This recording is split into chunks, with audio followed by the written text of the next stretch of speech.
Happy Tuesday, everybody. It is June 4th, 2024, and we are just a couple weeks away. And I say weeks because it makes me feel like we're closer, Joe.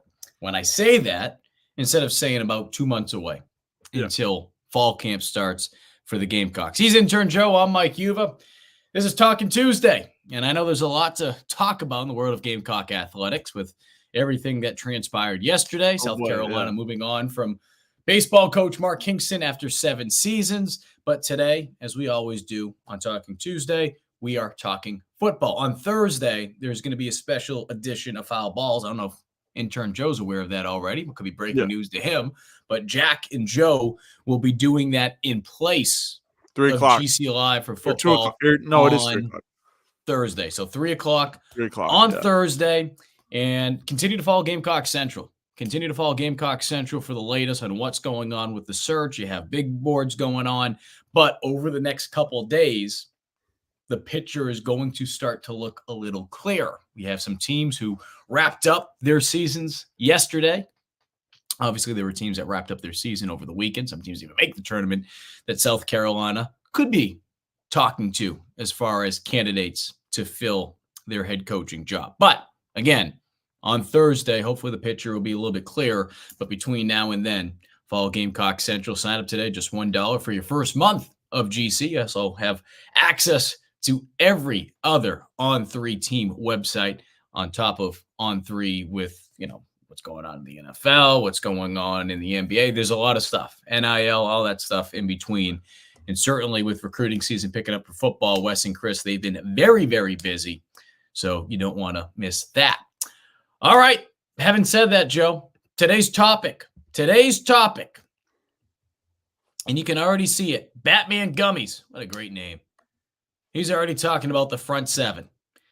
And the reason he's bringing that up is because on today's show, the topic at hand is South Carolina's defense, the strengths and weaknesses. I say weaknesses, concerns, whatever word you want to use, at least where they are right now, heading into fall camp. So having said that, Joe, I think there's no question that we'll agree on a few things when we talk about this defense. And we want to hear from you out there in the audience, YouTube, Twitter, X, whatever the heck you want to call it. Let us know. Let us know your thoughts.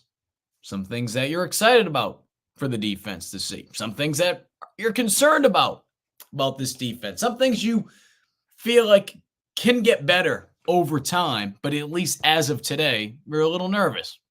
Let us know, and we'll add you into the conversation like we did with Batman Gummies, and we appreciate Frederick, Lance, Travis, everyone that tunes in each week. All right, Joe, I'm going to lead off with you simply because I feel like we're going to have a lot of similarities here when we're talking about some of the strengths about this defense. But what makes you feel good about this year's defense? A defense that we saw promise towards the end of the season, switching things up, using a 3-man front. What makes you feel good about this year? Can they carry that momentum into this season?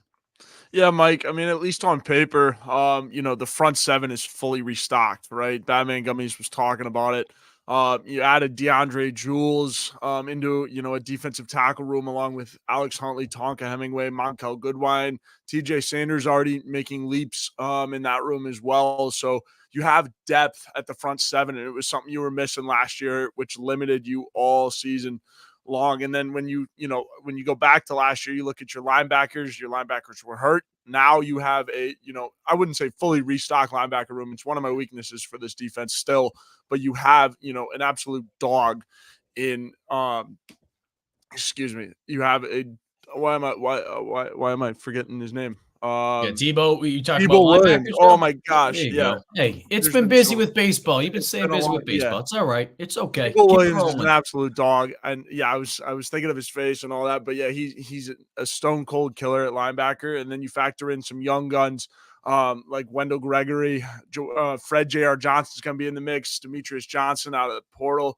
Bam Martin Scott also coming back, so it's going to be good. But we'll see. I think the front seven is certainly something to watch for me. And then not to mention for the I brought up the defensive tackles, but the defensive ends got restocked as well. I mean, obviously Dylan Stewart is the name to watch in there, the freshman with all the hype coming in.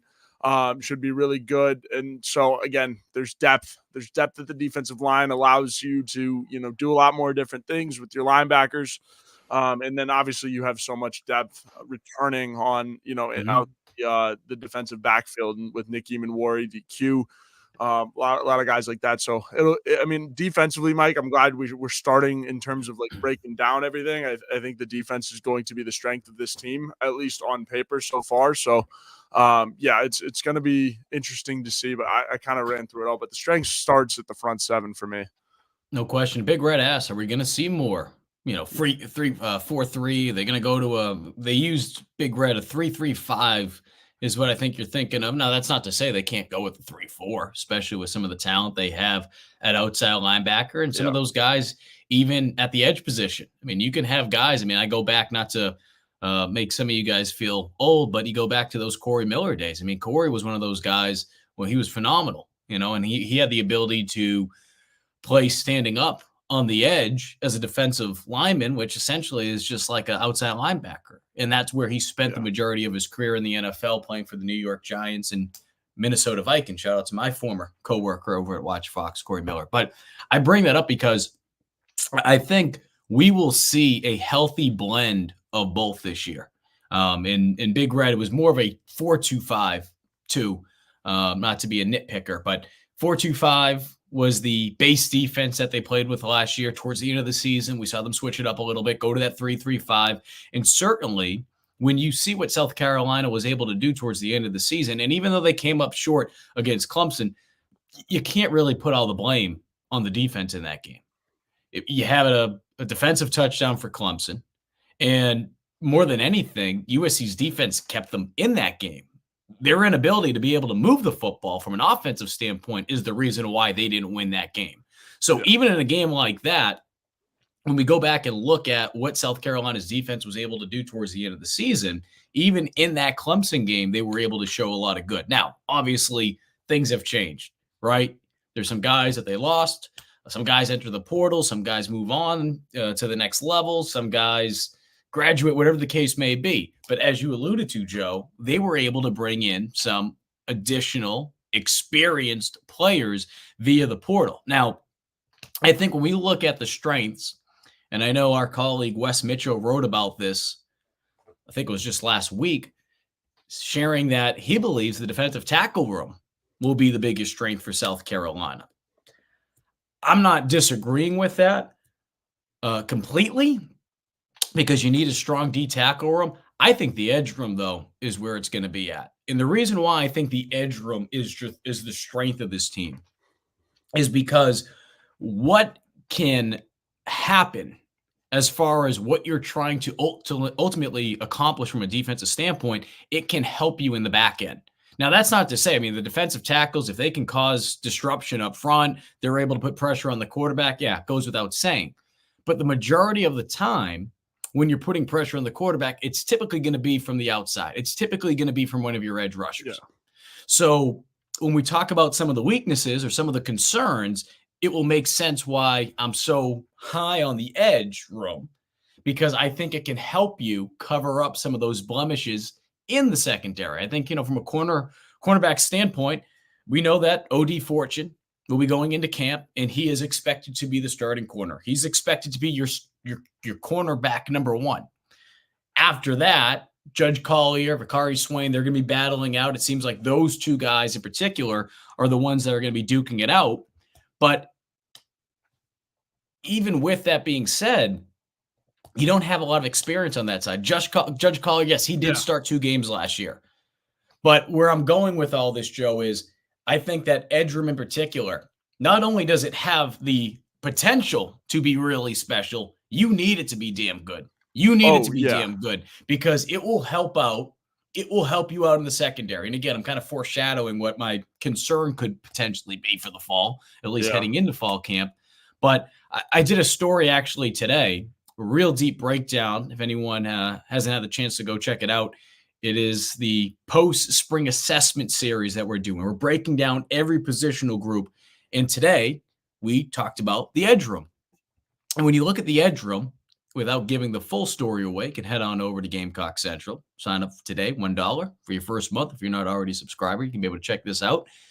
Gives you a complete breakdown of every scholarship player, what they did last season, a couple tidbits, and just my initial takeaways overall. And then my week 1 prediction as far as who I think is going to start. You lost Terrell Dawkins and you lost Drew Tzama. But when you look at what they were able to gain in the offseason heading into the spring, you gain a guy like you mentioned, Kyle Kennard. Yep. 54 tackles, 11 TFLs, 6 sacks, 2 forced fumbles, and an interception last season at Georgia Tech.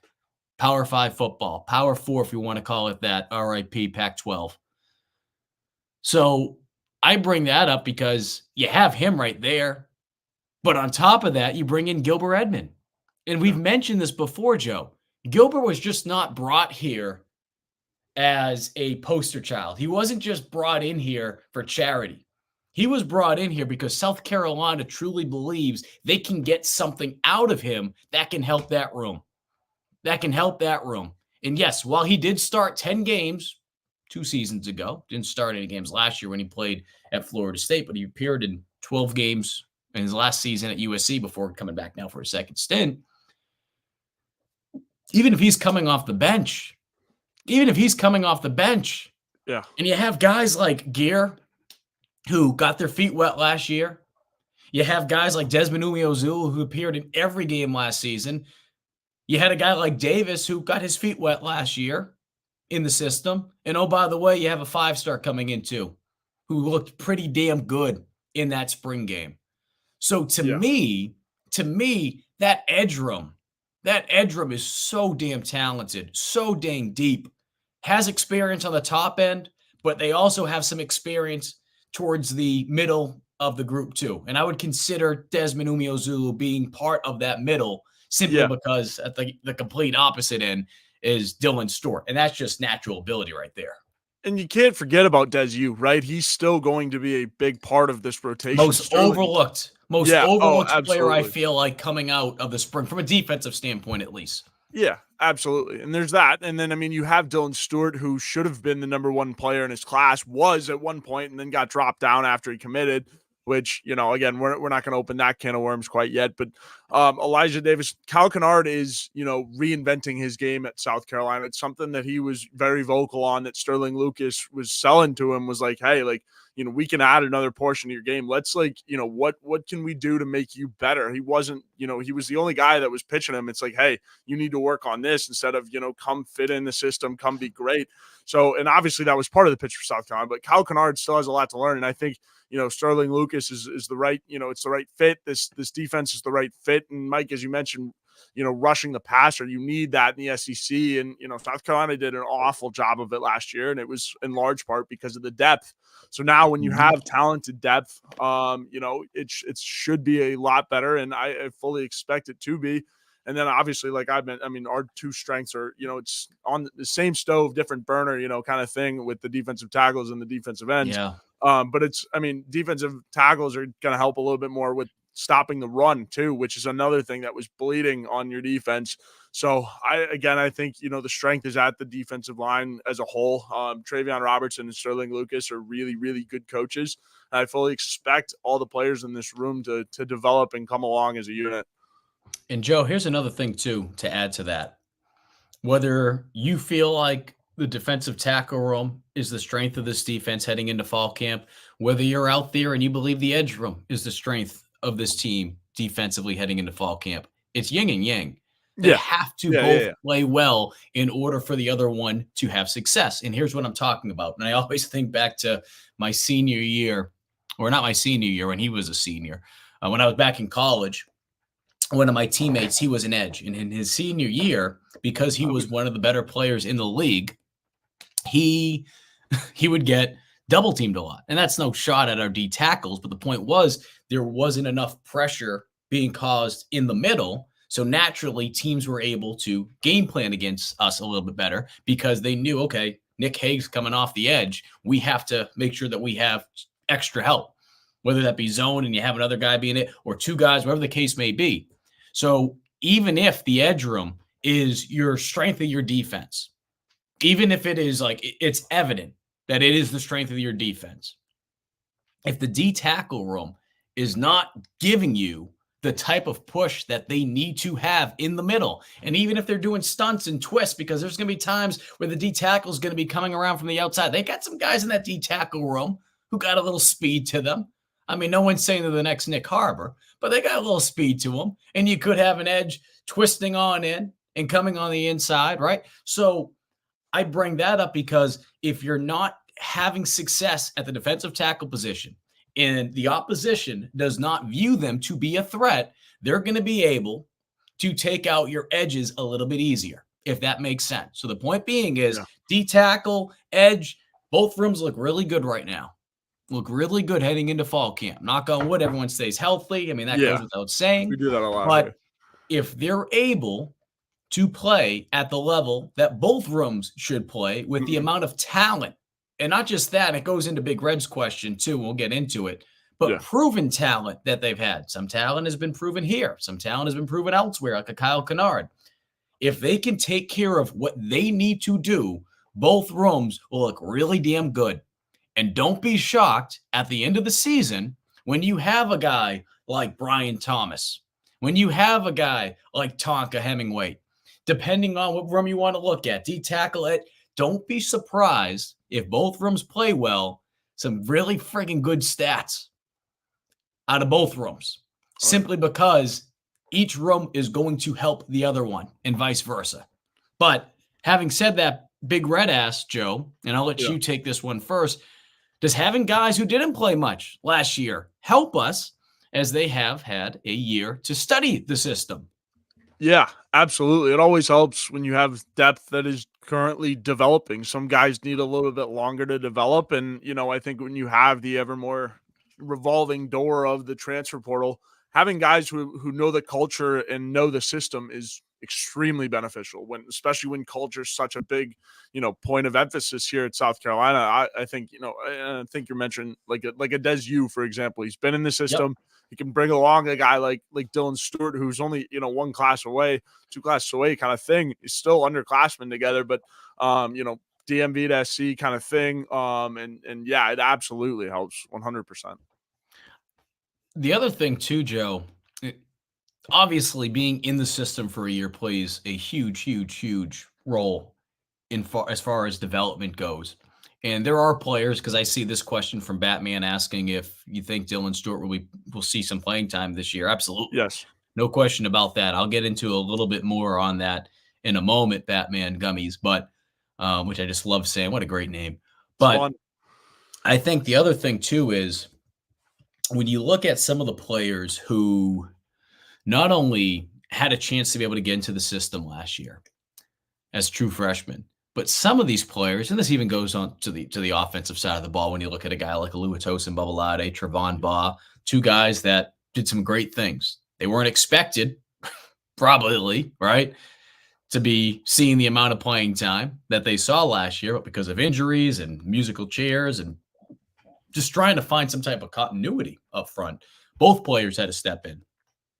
I bring that up because think how beneficial it is to not only go through a season, but also have the luxury of going through a spring. Because during the season, things are moving 1,000 miles per hour. 1,000 miles per hour. You're constantly, you head into, so let's say you had a game like week 2, week 3, whatever the case may be. And I know there's some bye weeks in there, so bear with me. I'm not saying this is specifically South Carolina's schedule, but this is what typically happens. You're getting your scouting report for your next opponent, and you don't really have the time like you do in spring ball and even the beginning, I'd say, of fall camp to really focus on yourself. You do have that a little bit during those bye weeks, and there'll be 2 bye weeks this year. The first half of that bye week, you're going to focus on yourself.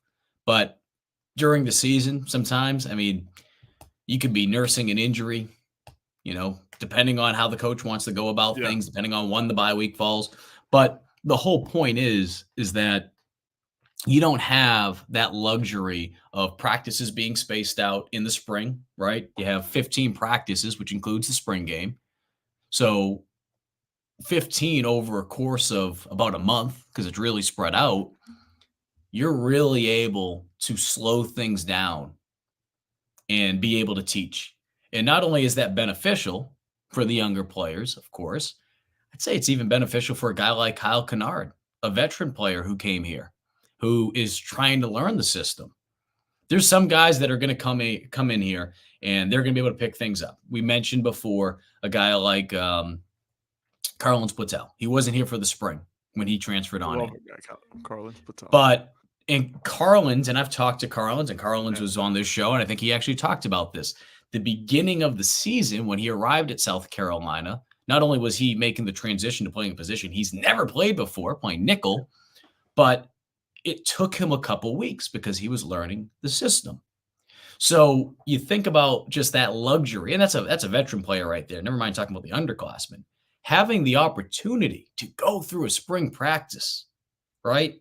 So if we feel like a guy like Desmond Umeozulu, if we feel like a guy like, I don't know, even like a guy like Gear who transferred on in, Davis, whoever, right? Throw in whoever you want in there. Defensive tackles, you can do the same thing. If we feel like some of those guys were able to get their feet wet last year, never mind the defensive backs, just imagine how much better they're going to be, or they should be, after going through a spring and really being able to focus on what they have to do to continue to improve in this system. I think that's what excites me the most when you look at some of these players who are back. So a long-winded answer there, Big Red, but hopefully it gave you your answer. I'm trying to see. I had some of these things highlighted to go back to. It disappeared on me. So bear with me. I want to go back and make sure we have everyone's questions, because I see all your questions on the side, but I typically keep a sidebar. Let's see. Here we go. Travis says, Stewart is going to produce, and it's not all about sacks. If he has the rest, he can create pressure, and this defense has serious potential. So I want to move on to the linebackers and talk about the defensive backs. And I say linebackers because I know you kind of hinted at it, that was one of your concerns that you have heading into the fall. So I want to hear from you on that. And then we'll also talk about the secondary, and then we'll wrap things up here. Going to keep this show a little bit shorter today than usual because it's June. It's June. Not much to say. We don't want to throw everything out there at you guys. We're not going to have anything to talk about in the next couple of weeks. Correct. SEC Media Days are about a month, just over a month and some change away from Shane Beamer and the Gamecocks heading on down to Dallas. So we need some things to talk about over these next couple of weeks.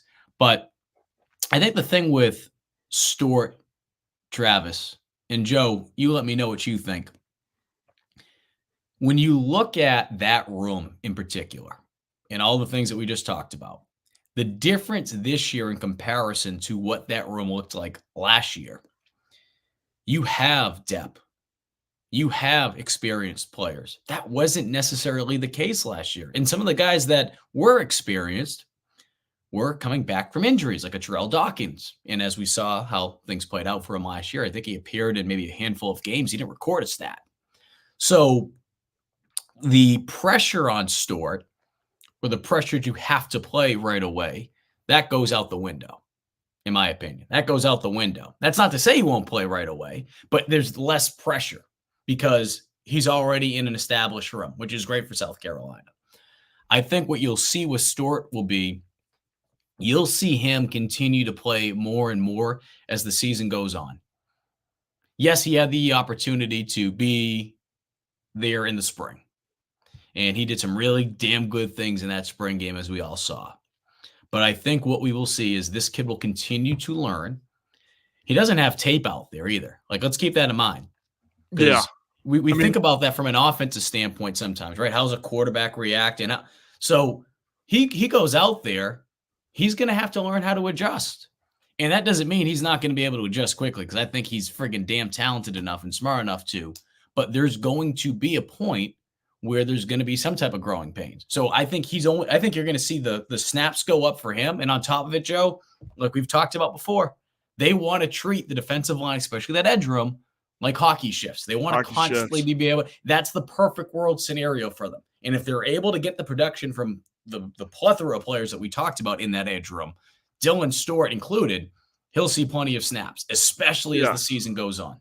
No, I think Dylan Stewart's a very big part of it, Mike. And I mean, I think the whole reason why everyone is so excited about this defensive line and defensive end room is because, they trust the depth, right? Like they're doing hockey shifts, but they've got some dogs coming in. It's not like, they're taking out their starters and there's like a big drop off. Everyone's excited because they have a lot of guys that there is little drop off in, so they can afford to make the hockey shifts kind of thing. Or make it a thing, right? So, like, I think it's huge. I think that's why everyone's so excited about this defensive line, because they have quality talent coming off the bench and they can do a lot with it too. So, lots of love there. Yeah, and Erlen, appreciate you tuning in, as you usually do. Mentions it won't be long until Stewart ends up starting. Either way, him and Kennard going to be seeing a lot of playing time. I agree, Erlen. I agree. And as I've mentioned before, I think the player in that room, outside of the potential that Stewart has, which goes without saying, I think Thomas Bryan Jr. Make sure I say that, or Brian Thomas Jr. Because he's the son of a legendary Jets player. Roster all day. We're gonna miss some names eventually. I know, right? I had it. Well, I mean, you could have a Thomas Brian Thomas. You have two first names. So I think Brian Thomas Jr. is going to have a monster season.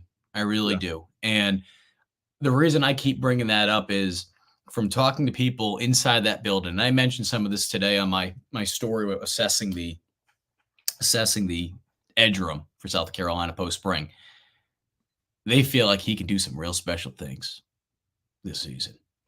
He had another monster spring game. He did some really good things last year when he was in there. I think he will be someone that will not only start, and I think we'll see multiple starters this year. I think we'll see weeks where you'll see, Kennard start. Maybe the next week he doesn't. Maybe Thomas start. And the reason why is some of it will be from a matchup standpoint. But I think at the end of the day, it's just the rotation. They're going to continue to rotate guys in there anyway. And if you go back, yes, the room was thin last year, so it's tough to compare the two. But when you go back and you look at how many different players started at edge, this has happened the last couple of years, that has been a common theme that we've seen. Now, I'm sure they'd love to be able to get some type of consistency, but at the same time, too, it really, to me, doesn't matter who's starting. Like from a start standpoint, all it is from a statistic standpoint. All right, Johnny started 12 games last year. Ooh, wow. Well, how many snaps did Johnny see? I mean, if Brian Thomas is coming off the bench, he's not out there starting. He could be out there on second down, third down. It's just one of those stats. It's one of those stats that we can look at. That's why I don't get so caught up on starts. But I definitely think he'll be someone that will be in the mix and should have a really good year. I'm excited to see what he can do. But it's just, man, that edge room has the potential to be really, really talented this year. All right, Joe. Let's move along. Big Red asks, do we have guys up front who could take on double teams, opening up playmaking for the linebackers? Yes. Absolutely. And Joe, you talked about the D tackles, and that's not to say the edge room can't, because there are guys there, but any tackles in particular that you feel like can really be game changers this year and be able to do exactly what Big Red's talking about? I mean, Boogie and Tonka for starters, and then I think Nick Barrett's going to be a force too. Nick Barrett's a weird hybrid defensive tackle. I mean, he came here starting kind of like almost a hybrid defensive end, defensive tackle, an elusive defensive tackle, as compared to the Tonka and Boogie, where you have the bigger guys with all that strength and power. But yeah, I think your veteran defensive tackles are going to step up. TJ Sanders made some waves last year too.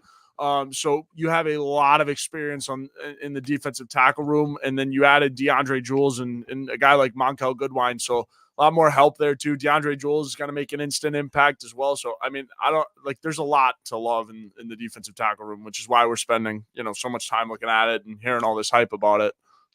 Yeah. And XO make me, the I XO, can't even we call her the XO. I don't know. I mean, I was going to call you the XO. XO the XO. mentions what South Carolina needs to do, what made them so good in Clayton White's first season here. Being able to force turnovers. They need to be able to force turnovers. That was something that they struggled with for a good portion of last season. There was a streak, I think, 12 and a half quarters. I mean, something like that. I mean, it was a couple games that they went without forcing a takeaway. And then we saw towards the end of the season, things started to change. I know he's no longer with the team because he transferred, but man, that big interception by Stone Blanton in the red zone that sealed it against Jacksonville State.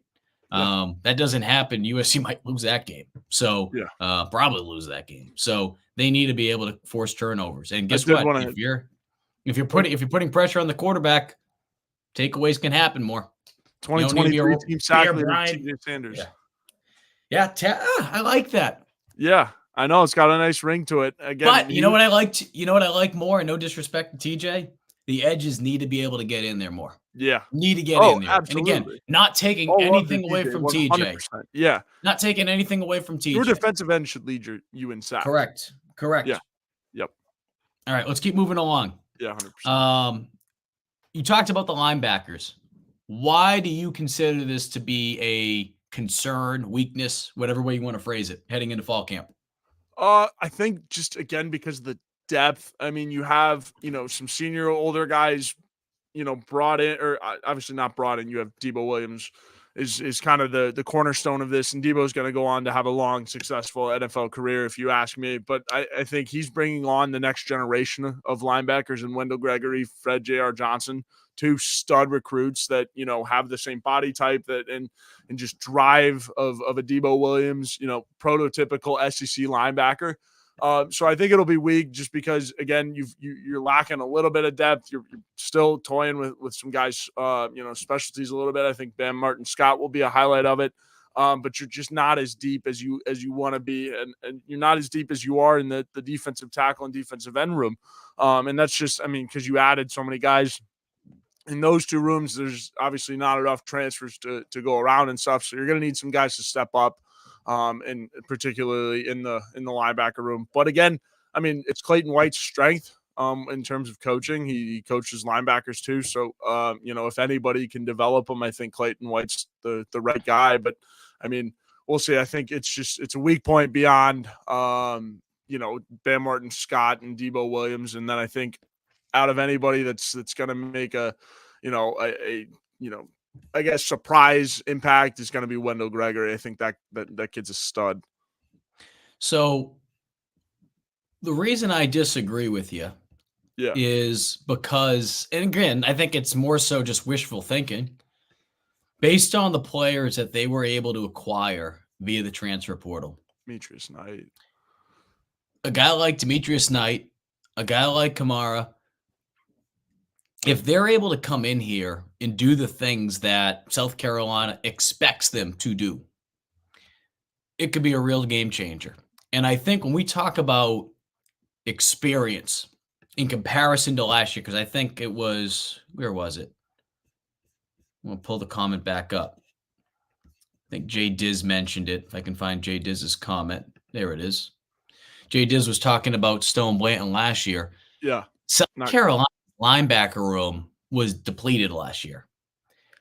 Some of that had to do with injuries, especially early on with a guy like Mo Kaba getting hurt on the first series of the game.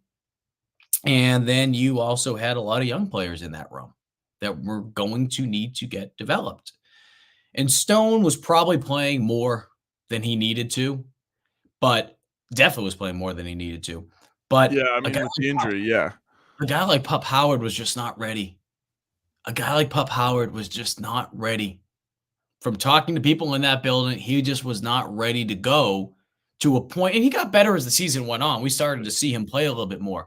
But there's a reason why Stone Blanton, obviously Debo, but they trusted Debo. But even if they they were playing practically every snap in games. Sometimes they played every snap defensively. So even if you're a guy like Debo Williams, and God bless him, because he still had a phenomenal season last year.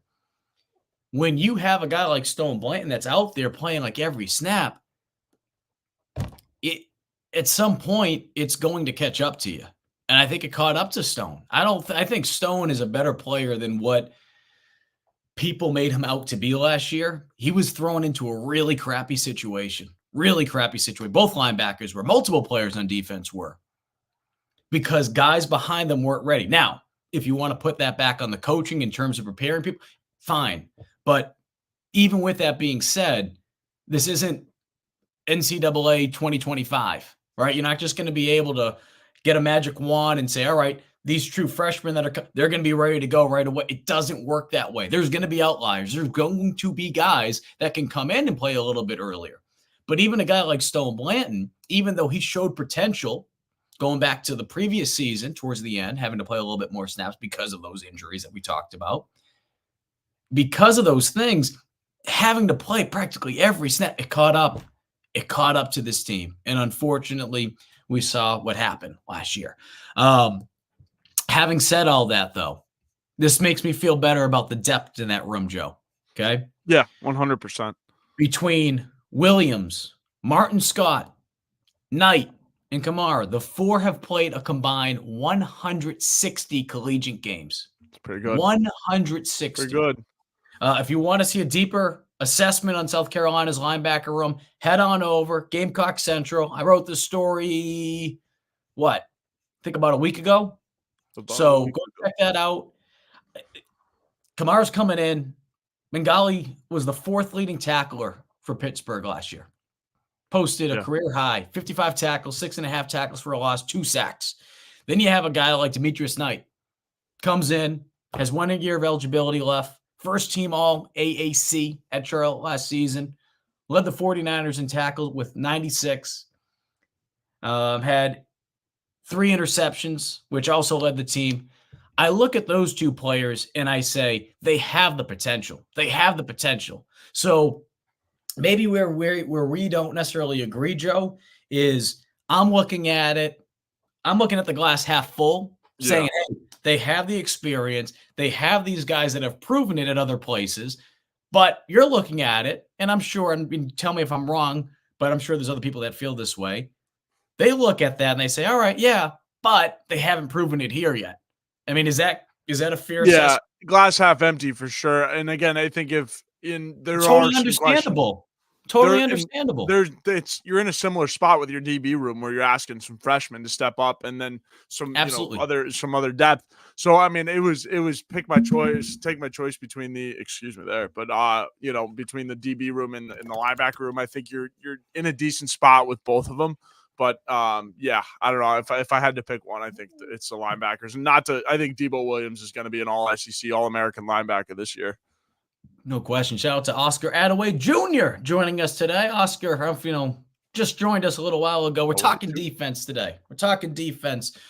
We'll do offense next week, so be sure to tune in for that one. I'm sure we're going to mention your son's name a couple of times, but I'm excited about the potential in that room. And I mentioned the guys that they've been able to add. I think the big thing is this for me. What will the personnel pairings be based on if they're in a 4-2-5 or if they're in a 3-3-5? Because if they're in a 3-3-5, naturally, you would assume a guy like Mo Kaba, if a guy like Bam Martin Scott, hopefully Mo Kaba is able to give you something. And yes, Mo is still on the team. Mo is battling his butt off, trying to come back after having suffered 2 knee injuries the last 2 years. God bless him. But if Mo Kaba is able to give you something out of that edge, I mean, from outside linebacker, that hanging edge, and that's the other thing too, Joe. We could see situations where you could, and I don't want to be throwing all these popsicle headache scenarios out there. But you could see a guy like Dylan Stewart playing outside linebacker, depending on the personnel matchups. You could see Dylan Stewart on one side, and then on the other Yeah, side, and you like a have Bam. stand-up 6.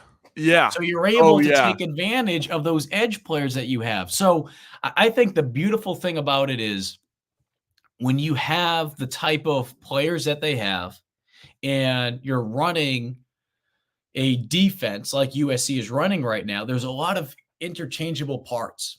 But I also think too that if your base, and I truly believe their base will be still a 4-2-5 defense. If it's not, it's like you can come back and give me crap about it. But because basically, when you're talking about college football and the way that teams play defense, typically your base defense is going to be a 4-2-5. If it's going to be a 4-2-5, I could see the pairings being a guy like Debo Williams next to a guy like Knight. Or Knight too. And yeah, absolutely. And then, depending on getting into personnel and all that kind. So it's going to be fun. It's going to be fun. Let's go look at the secondary and then we'll wrap things up. But before we do that, let's hit an ad read and we'll keep it moving. And today's show, Joe, Clint Hammond, longtime supporter of GC Live. Absolutely. In need of help with your mortgage? Call on our good friend Clint Hammond of the Movement Mortgage Network. He's been in the mortgage industry since 2003, which allows him to help everyone from the first-time home buyer to the complicated and complex jumbo buyer. Whether you're looking to purchase a new home or refinance, nothing is more important than a well-thought-out financial strategy that comes with 5-star customer service. He's even helped out our very own Wes Mitchell and former Gamecock quarterback Perry Orth with their mortgages.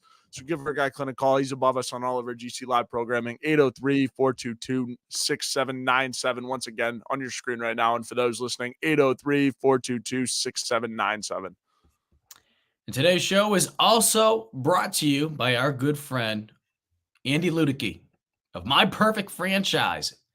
Step into the prime business opportunity with a leading gutter maintenance and installation franchise. This established franchise is re-owned and especially involved with getting into solutions. Or maybe there's something else that you're grabbing your attention. Could be residential, could be commercial. Guess what? Andy understands because Andy himself is a franchise owner.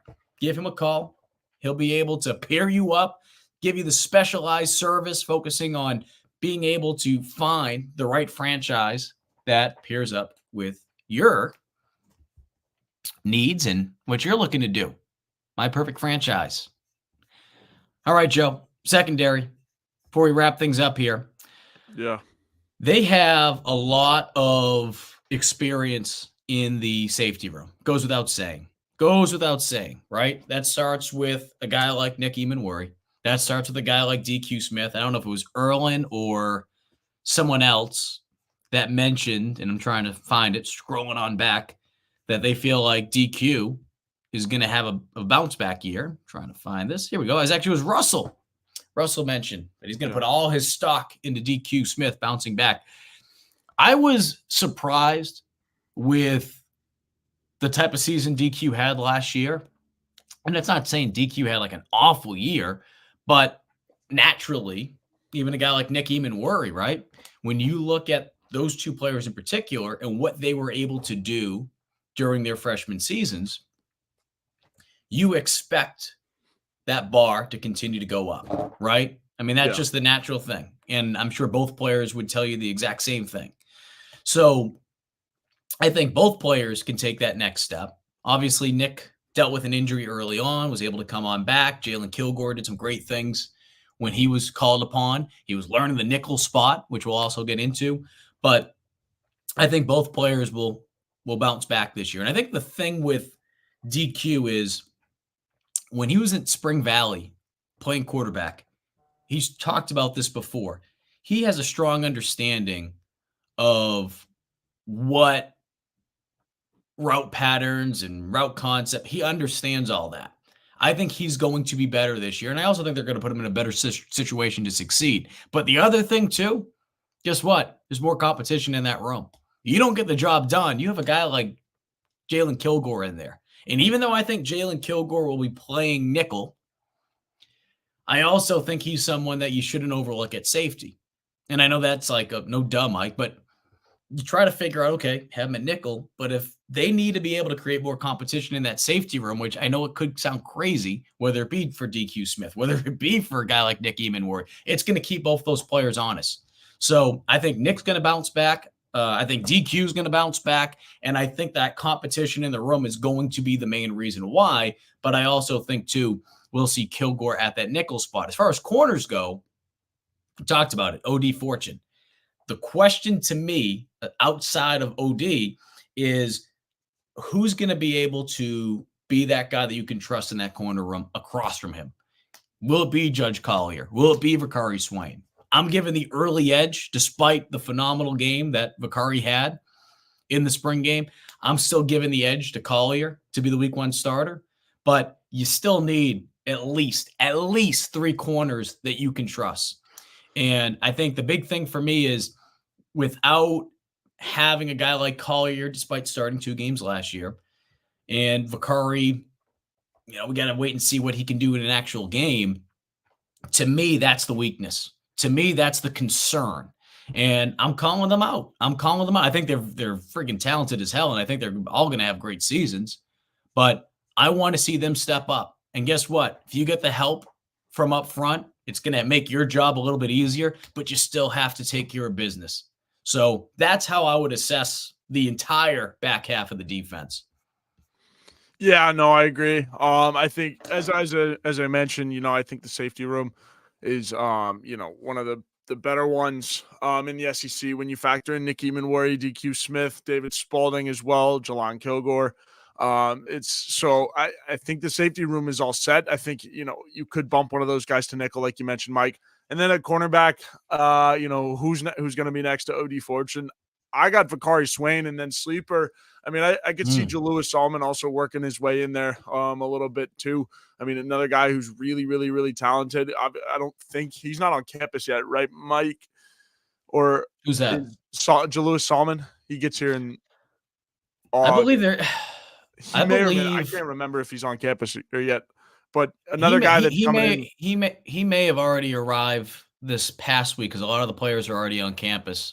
But there's one freshman who was not going to get here until the following week. But I believe Solomon's there, but don't put that in stone. But anyway, another highly touted guy. I mean, I think he's kind of that sleeper in that room, just a name to watch, if you will. Now, do I think, he's going to be an immediate factor? No, not necessarily, but could sneak in there if, Swain or Collier, really anybody, decides to, slips up. And then also, too, it's kind of similar to the wide receiver room. You've got a young freshman dog who just loves to compete, kind of like Mazio Bennett, helping with the competition of that room. So I think it's going to be really good mixing Jalewis Solomon in for the whole competition of that room. Yeah, and to piggyback off of what Craig's saying, that's the big thing. There's not a lot of depth at that cornerback room.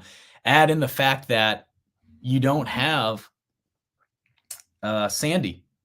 Sandy is done. Most likely he's done for the season. He suffered a knee injury, and as we know with a lot of those knee injuries, I mean, it can take you about a year to come back, even if you're quicker end. I mean, I'm not a doctor here. I know things have sped up when it comes to ACL injuries, and but you're still looking at 8 months, So is there a possibility he could be available towards the end of the season?